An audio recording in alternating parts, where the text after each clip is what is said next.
Hello there, viewers. This is Effing Controller, and I'm feeling tanned and rested after a stint in upstate New York. I feel like a million Deutschmarks. There's the band. Be sure to tip your waitresses. I don't know what that means. So yeah, Patrol 8, we're starting. And, it's May 6th, so we had to stay in port for a little while because we took some damage. I don't know how that happened. But, we're well on our way. We're all set. Everything's coming up roses. Let's see. Torpedo Loadout is pretty standard. I have 2 already loaded into the front tubes. Those are leftovers from my last mission, actually. And then these 2 are reserves, and then I've got an aft Type 2 reserve as well. Other than that, the only really remarkable thing is the crew! Let's introduce them! We've got Spitzenhund here. He spits and he Huns. And then I've got Influx, who is extra German because of his umlaut. And then I've got Spice Weasel, the spiciest weasel of all. And then somewhere in here is Lethal Death Cat. There you go. Let's put him on deck, in fact. He should be pretty much festooned in medals. Look at him. It's like Hitler took a dump on his chest. That's incredible. What a guy. Well, actually, Influx will look about the same. Sorry, Spitzenhund. We're going to swap Influx in and see what he looks like. Yeah! Only difference is that he's got a Knight's Cross, which you can see there. But I'm blathering about nothing of consequence. So, it's May 6th. We've missed Weserübung. You can see that Denmark is already pretty well taken care of. And then Norway is on its way. Theoretically, there should be things to do up here, because I think that the British were active at Narvik even after... Well, I don't know. I don't know anything. So, whoa, easy there, Tiger. So we're not going to be doing anything over there. I managed to get the game to assign me a grid here, actually, AN55. I clicked random for a few times, knowing that it was probably going to give me one of these crappy ones near Norway, and it gave me one that I thought was going to be near Britain, but I didn't think it was that near Britain. That is extremely close. So that should be interesting. The other thing, and the more astute of you may have noticed this, is that I've turned contact updates back on, and that may seem like a cop-out. I know that I was kind of making a big deal about how you're not really playing the game if you have this on, but honest to God, I just can't do it without it. I am bad at this game, bad enough that I need it. I tried to do, actually, a recording of this earlier, and so many things went wrong. It wasn't that it was mostly technical stuff, actually, but the crowning turd in the water pipe was just the fact that I couldn't see shit on my map. I'll probably get a chance to expound upon that a little bit more, because the issue is really that I wish that there was something other than the contact update feature and other than just what the game has otherwise. I wish there was another feature that they had magically created, but again, that's something I'll probably have an opportunity to discuss later. I'm going to increase our speed a bit because that dinky little patrol boat is outrunning us. And you'll notice that that is a different type of boat that normally would escort us out, or then would normally escort us out. We normally get a minesweeper or a mine layer. They're all out on assignment in Norway, so the German Navy is stretched a little bit thin right now. It's not a very big Navy to begin with. It's very reliant on the U-boat. Despite what some people in command may think about the U-boat and everything, but it's very important. So, yeah, we're not going to do anything in Norway. We missed our opportunity to do that. We're going to go here and try not to get killed by the RAF, who is really the most dangerous opponent we have to face around this time, but we'll probably run into destroyers and all kinds of other crazy little boats. So... ooh, there's some planes. Hopefully they're ours. They are. Those are Junkers, or however you pronounce it. Junkers. Probably on a return from a bombing run over Norway or something stupid like that. You can see, I think that's the Bismarck there. It's been in all my other videos too, I think, but it's still getting its guns for some reason. And then we've got a dinky little boat, and I'm prattling on like a moron. Let's just get going. Onward and downward. I was just kind of tabbing through as we're making our escape from the harbor. Where are we? Who cares? And I noticed this little boat here, and if you weren't really paying any attention, you'd think, oh, well, that's a juicy, delicious, large merchant. I would love to just sink my teeth into that. And if you did that without being very careful, you'd probably get your ass handed to you. If you look a little bit more closely, you'll notice some things about it. First of all, it's got a German Kriegsmarine flag, so it's a naval vessel, but also it's got a big fucking plane right there. And it also has guns, like, let's see, gun there, there, there, there, and there, and there, and there, and there, and everywhere. There. This is a commerce raider, and it will, I mean, fortunately it's on our side, but if you run into ships like this out on the open sea, they will pack your shit in for you. You'll, be stupid and be like, oh, I got a torpedo hit on it, but I need to finish it off with the deck gun, and in fact, you will be the one that's getting finished off. Ha ha ha! But seriously, folks, don't mess with these. Actually, the enemy doesn't use a craft that's very much like this. It uses what's called an auxiliary merchant cruiser, and we might run into one of those. They are pretty distinctive, and they're good targets, actually, because they're about 15,000 tons or something like that. So they're good points, but they're dangerous if you don't know how to deal with them. This is also kind of a sign that the enemy will start arming their ships possibly soon. So I don't know exactly when that starts happening, but I know it will happen eventually, especially as the Americans start to get involved.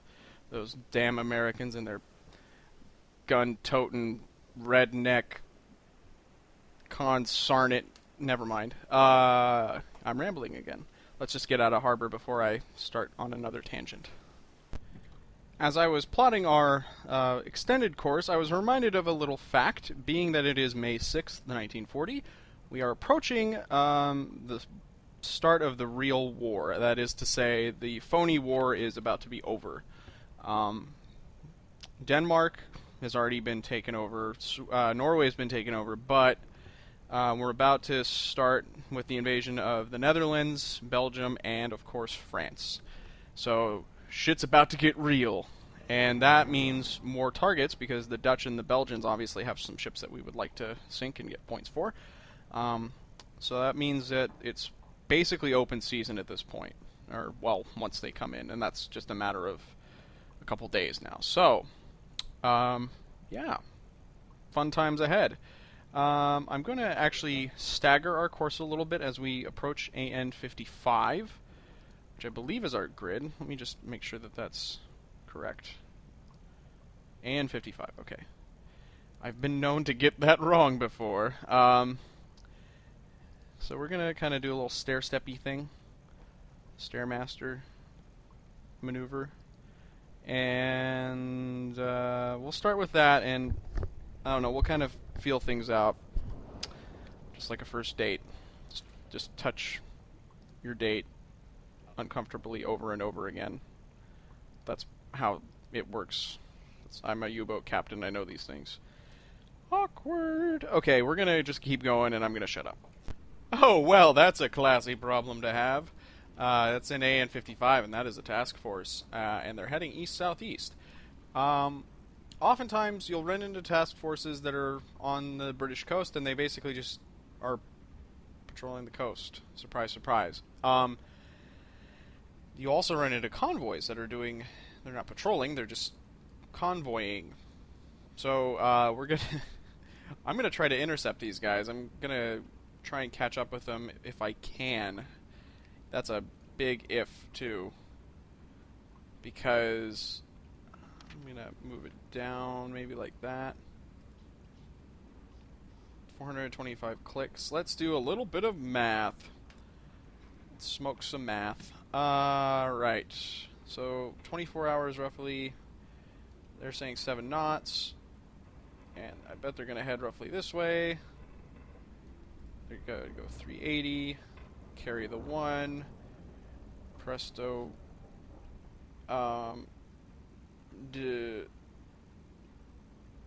I don't know what I'm doing. I think we'll actually catch up with them, because they've got to go 380, right? And they're not going to go exactly in a straight line like that. They're going to probably hug the coast a little bit more. So we'll say 380, and then they're moving at 7 knots. In 6 hours, they'll cover 77 knots, 77, and then that's 154, and then that's 300 and some. Math, major, yeah, that should be a fine course that we've got laid in there. I'm going to move it up even just a touch. So that's how that works, ladies and gentlemen. We're going to try and catch up with them. They could also turn around. They could also pull into Hull here. I don't know what they're going to do necessarily, but hopefully we'll run into them. Okay, my guys are freaked out about something. Personally, I'm freaked out about these. Okay, where is he? I didn't get Spitzenhund on deck in time, so we might have been seen, but... Where is he? 313. Oh, he already told me that. Wow, you have some incredible peepers, and I see it now. It's just a mast. Let's do this without the Uzo. That could be just about anything up to and including a sailboat. So, oh boy, it is a sailboat. God damn it. Well, we came here looking for a task force, which we have so far been unable to find. This is our last contact with them, and I've been dilly-dallying here a bit. And they have been UTL, as they say. So, we've got a sailboat. That's pretty cool, right, guys? No, it's not. We're not even going to bother with it. We're going to dive and slit our wrists and listen to some screamo. Now, the fact that it is saying that I can't go beyond 8 for time compression, hold on. This is a little bit of a thing here. I'm going to go ahead and cheat and show you guys something. This is a sailboat. Can we just at least agree on this? This is a sailboat. Now, it's British. I don't really care about that, but it's a sailboat. How much noise do you think a sailboat makes while it's sailing? Probably not a lot. And yet, we're hearing it. We are hearing the ever-loving shit out of that boat. Let's go ahead and let's just take a listen. You guys might not be able to hear this. Actually, I'll just be lazy here. 295. Okay, well, I can't hear anything. Just objectively, I'm not hearing anything. So how exactly are we having a hydrophone contact? You know what? The answer is that this is just nonsense. It's ridiculous. You don't know how many times I've heard a contact on hydrophone and thought, oh boy, I get to sink my torpedo-laden teeth into something, and it turns out to just be a stupid little sailboat. Completely frustrating. So yeah, he's going to fart around there, and we're going to have to wait until he's done farting around so we can fart around up top. Yeah, that's good. We'll just surface. No, you just die. How far is he? 8,500 meters. Unbearable. Probably seeing his mast. And you know what it is the weather is so clear and the seas are so calm that we can see boats that far away, which is a problem, but I don't think that we're in any trouble at this point, knock on wood. But I guess the summation of that experience was that was retarded. Speaking of retarded, we're going to keep moving. We're going to go back to proceed towards AN-55 after apparently missing out on the task force. Sometimes they just disappear when there are these coastal patrols like this. And this is just something you have to accept sometimes. We had a contact down here of a convoy, but it was heading west, so it's not anything we're going to be able to do anything about. So we'll just press on and hope that we find other things. Okay, now we've got a convoy heading southwest from this position. I'm not altogether convinced that they're actually going to this port here. They could be. But we're going to keep an eye on this. I haven't really gotten that far since I stopped recording, but it could be another coastal convoy. It could be heading north. It could also be heading south. So I actually kind of like our position here. And we'll just keep an eye on it. Or an ear. Or a leg. No other anatomy allowed, though. Just kind of stagger our course a bit. This guy was moving southwest slow. So it is actually possible that if he backtracked that we missed him. Oh, hello. That better not be a sailboat, or else I'm going to be very upset. I also need to get Spitzenhund on deck. Lazy piece of... Jawohl, Herr Kaloin. 324. Oh, no, that's a proper merchant, actually. And he's heading to the left. Everything you own in the box to the left. I think that might be a passenger cargo, just based on preliminary glances, but we will see. We've got quite a turn to do here, actually, because it's moving to the west quite a bit, and it's quite a ways off to port. Just trying to see if I can get a better idea of what that is, but so far nothing really is standing out. One distinctive feature of the passenger cargo type ships... Damn it. Damn it. Damn it. Is that they have... Damn it. Okay, we're going to wait until we're done turning. Is they have these... I'm not real good with the naval vocabulary, but let's see if we can get to it.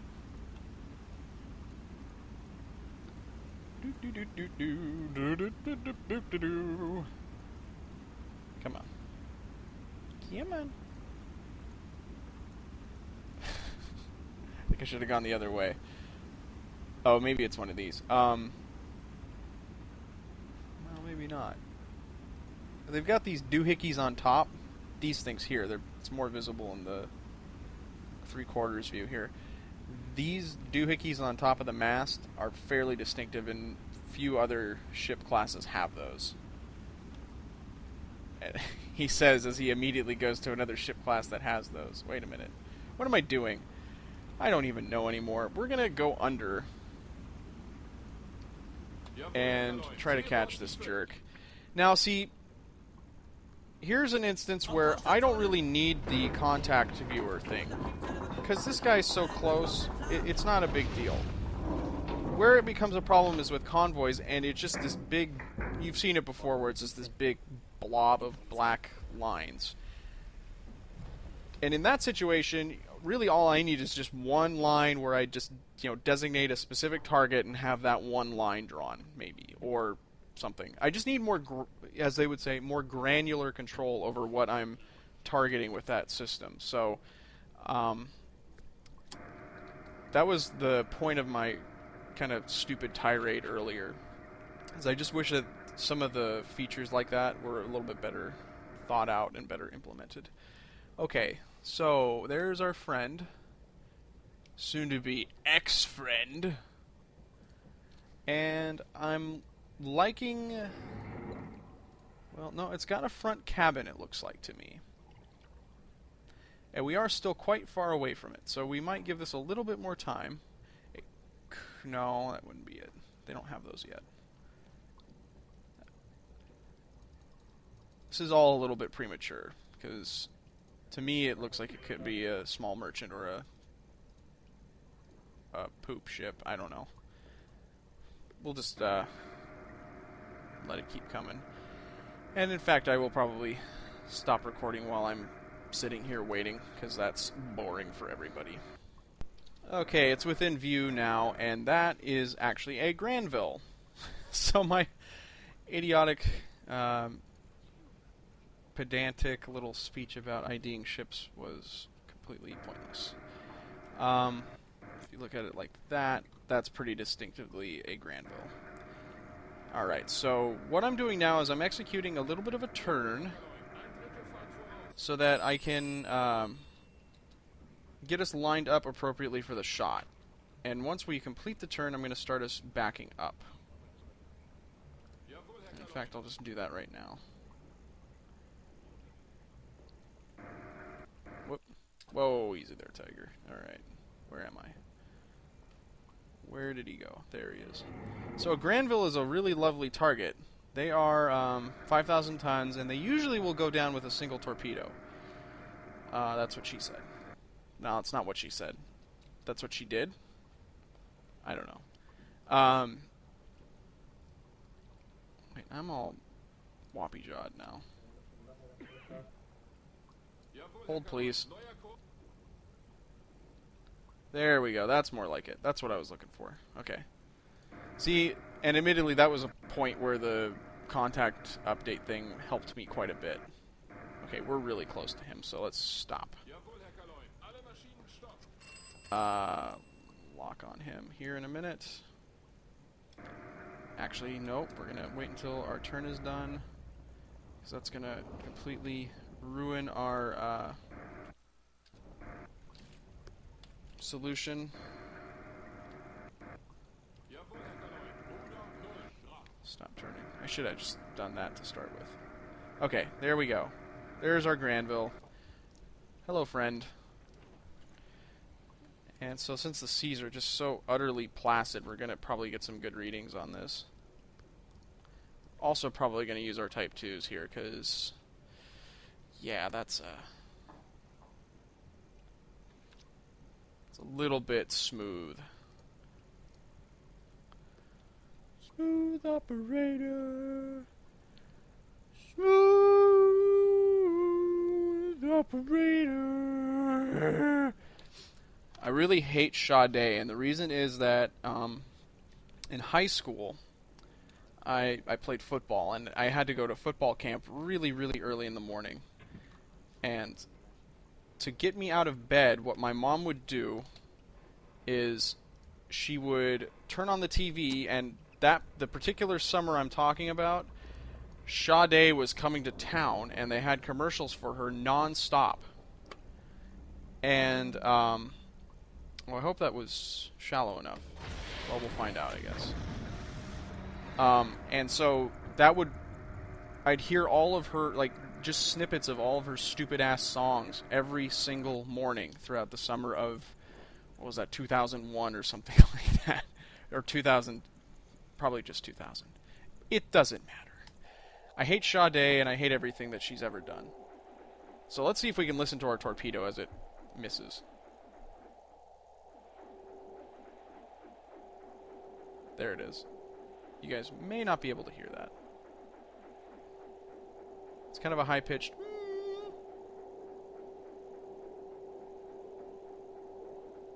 Still got the camera going. I'm going to feel really embarrassed if I miss, because basically the reason why I would have missed is because I was talking about Sade. I don't know how I feel about this. Come on. This could be a good hit. Let's go back to the hydrophone. Just based on that contact where everything was. I don't know. Oh, that's a great hit. Spectacular. Awesome. I just like listening to those sometimes. And let's see. Damage. Ooh, pretty severe. That looks pretty bad for him. And my men are pooping their pants in glee. As am I. That was a good, clean hit. That was just good ping pong right there. Not dirty ping pong. So yeah, so slightly astern of the stack. Right at the water line, really. So I think he's going to start taking on quite a bit of water. And I don't think we're going to need to use the deck gun. We're probably just going to keep him under observation for a bit and see if he just sinks on his own. We're going to actually start proceeding out of the area as well. Alright, let's actually increase speed a bit. And we'll just maybe move our... Actually, we're going to go maybe like that. Just so that we stay in the general environs in case he decides that he doesn't want to sink so quickly. So we hit him at about 21:54. Let's take a look at him at the top of the hour. Just to see if he's developing a list of any kind. Like a shopping list or a to-do list, maybe. Top on the list is to sink. Right? Where'd he go? Oh, boy. Yeah, that's pretty much it for him. Alright, so 5,000 tons. Go team! Way to go, guys! We're gonna get out of here and stay under for a bit because, again, the water is unbelievably calm, and that's great conditions for a torpedo, or a destroyer or a ASW trawler to try and hunt us in, so... We're gonna keep our wits about us as we... Oh, my. Oh, dear. That's not gone very well for him at all. It always... it confuses me that they explode while they're about to go under. Like, why would... They're getting filled up with water. Why would they explode? I don't know. Sure that... Is there like a physicist out there who can help me with this? This doesn't make any sense to me. It's awesome. It doesn't need to make sense, but I've seen it enough times that I'm able to ask adult questions.